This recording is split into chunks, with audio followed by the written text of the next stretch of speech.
Hello students, आज के class में हम लोग एक क्वेश्चन को लेके आए हैं कि जहाँ पे बोला गया है कि a hunter aims his gun and fires a bullet directly at a monkey on a tree.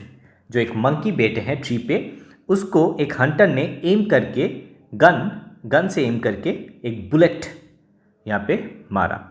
At the instant the bullet leaves the gun. जब बुलेट लीव किया बैरल, गन का जो बैरल है उसको, द मंकी ड्रॉप्स, उसके साथ साथ monkey drop किया नीचे की तरफ। यहाँ पे क्वेश्चन में पूछा गया कि the bullet cannot hit the monkey या फिर मे हिट द मंकी। यहाँ पे कुछ बोला गया है कि मंकी का वेट अगर 30 kg वेट या फिर उसका कम या ज़्यादा होगा तो क्या होगा। तो यहाँ पे 4 ऑप्शन आप लोग को मिल रहे हैं, तो कौन सा सही होगा। सो इसके लिए हम लोग एक न्यूमेरिकल अप्रोच थोड़ा अप्लाई करके बताएंगे कि कौन सा ऑप्शन करेक्ट है। सो आपकी जानकारी के लिए बोल देता हूँ कि ये जो क्वेश्चन पूछा गया ये प्रोजेक्टाइल मोशन पार्ट से पूछे गए हैं। सो फर्स्ट ऑफ ऑल हम लोग एक फिगर ड्रॉ कर लेते हैं। सपोज ये एक एक्सिस है और ये वाला जो है ये एक ट्री है। ओके, सपोज इसका नाम पॉइंट दे देते हैं कुछ इस तरीके से, बी, इसका ओ, कुछ भी नाम दे देते हैं। यहाँ पे वाई एक्सिस और ये है एक्स एक्सिस। ओके, सो यहाँ पे सपोज हम लोग एक गन ड्रॉ कर लेते हैं कुछ इस तरीके से, गन।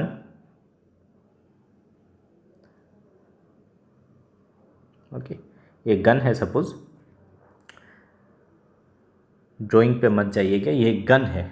ओके, सो यहाँ से बुलेट फायर करते हैं।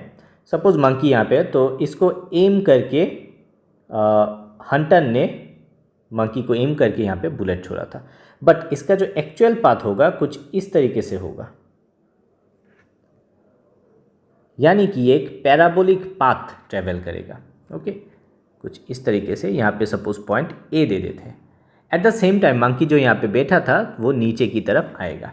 अभी क्या ये हिट होगा या नहीं होगा ये बाद में बताएंगे। So first of all suppose हम लोग पकड़ लेते हैं कि इसका जो इनिशियल वेलोसिटी था u पकड़ लेते हैं और यहाँ पे हॉराइजेंटल के साथ थीटा एंगल कर रहे हैं, तो u का हम लोग रिजॉल्व कर सकते हैं, यानी कि इस साइड में हो जाएगा u cos theta and vertical component हो जाएगा u sin थीटा, हम लोगों को पता है। सपोज ये जो डिस्टेंस है गन और मंकी यानी कि ये ट्री के बीच x पकड़ लेते हैं। ओके, यानी कि OB को हम लोग पकड़ लेते हैं x। सो हमें पता है कि हॉराइजेंटल डायरेक्शन में जो वेलोसिटी है ये कांस्टेंट है। ओके, हॉराइजेंटल वेलोसिटी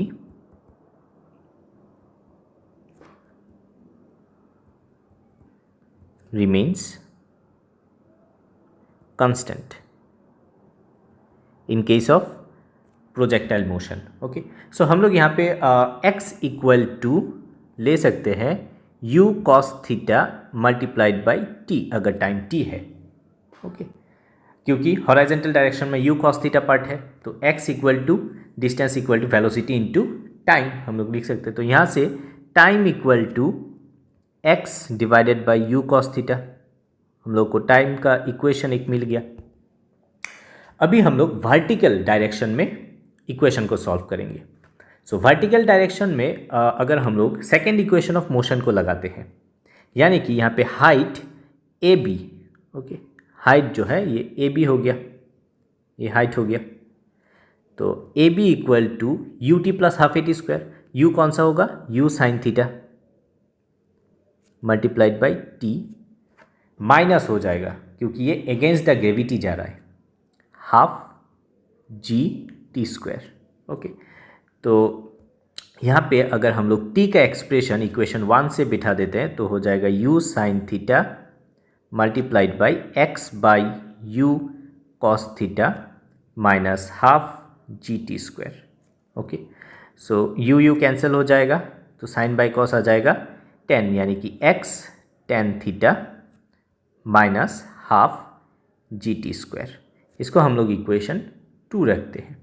अभी हम लोग यहाँ पे निकालेंगे कि ये जो MA है, MA का वैल्यू कितना हो सकता है, यानी कि ये बुलेट जहाँ पे M पे जाने का जहाँ पे एम पे हंटर ने एम किया था पर जाके लगा ए पे। ओके, तो ये कितना डिस्टेंस, कितना हाइट नीचे लगा उसको निकालने की ट्राई करते हैं। तो हम लोग इस डायग्राम से हम लोग लिख सकते हैं कि M A plus A B, M A plus A B equal to M B. Okay, तो यहाँ से एम ए को हम लोग लिख सकते हैं M B minus A B. Okay, so M A equal to M B minus A B. तो ए बी का वैल्यू यहाँ पे है और एम बी, अगर हम लोग यहाँ से एम बी का वैल्यू निकालने की कोशिश करते हैं, सपोज इस ट्राइंगल को हम लोग पकड़ लेते हैं, ये जो ट्राइंगल है यहाँ पे एम बी ओ, इस ट्राइंगल को देखिए, यहाँ से अगर हम लोग टेन थीटा निकालेंगे, सो टेन थीटा क्या आ जाएगा, tan theta will be equal to M B divided by X. तो यहाँ से और M B equal to X tan theta लिख सकते हैं। तो इस जगह पे हम लोग बिठाएंगे एक्स टेन थीटा, तो यहाँ पे लिख सकते हैं हम लोग M A equal to X tan theta minus A B, जो इक्वेशन 2 में हम लोग लिखे हैं X tan theta minus half G T square. तो यहाँ पे अगर हम लोग सॉल्व करेंगे आ जाएगा only half G T square, क्योंकि X tan theta cancel out हो जाएगा। इसको इक्वेशन 3 रख देते हैं। ये हो गया एम ए का वैल्यू, एम ए यानी कि बुलेट कितना हाइट नीचे आएगा, ये वाला पोर्शन का हाइट। ओके, तो अभी हम लोग मंकी, जो मंकी का वर्टिकल जो डिस्टेंस ट्रेवल किया एम पॉइंट से, कितना डिस्टेंस ट्रेवल किया उसको हम लोग निकालेंगे। सो हम लोग यहाँ पे लिखते हैं कि vertical distance travelled by the monkey, वो कितना हो जाएगा। तो वो तो डायरेक्टली हम लोग लिख सकते हैं कि suppose h equal to U T plus half A T square, यानी कि u तो ज़ीरो हो जाएगा क्योंकि ये इनिशियली मंकी रेस्ट में था, plus half G T square, यानी कि h equal to half G T square. Half G T square, इसको इक्वेशन 4 रख देते हैं, तो half G T square height ये नीचे की तरफ आएगा।